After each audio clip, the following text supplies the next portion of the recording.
Chris Picciurro, teaching tax flow, bonus depreciation. This has been an issue for the last couple of years.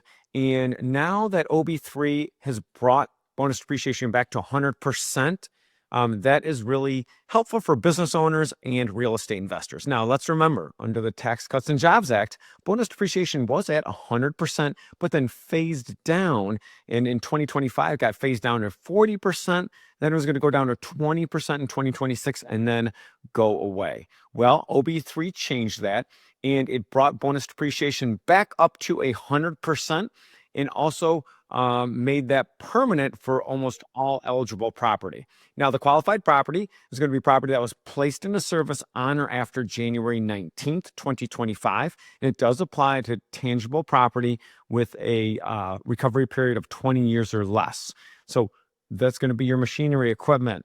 It's going to be also on some real estate, as long as you do a cost segregation study. So we're going to see a lot more cost segregation studies now with OB3, back to maybe some of those 2022, 21 levels, and it'll be a favorable treatment for those real estate investors. So now you could still elect the 40% bonus depreciation in 2025, or you could still elect out of bonus depreciation entirely if you'd like. But just know, 2025, after January 19th, any property purchased that is considered tangible personal property is eligible for that 100% bonus depreciation.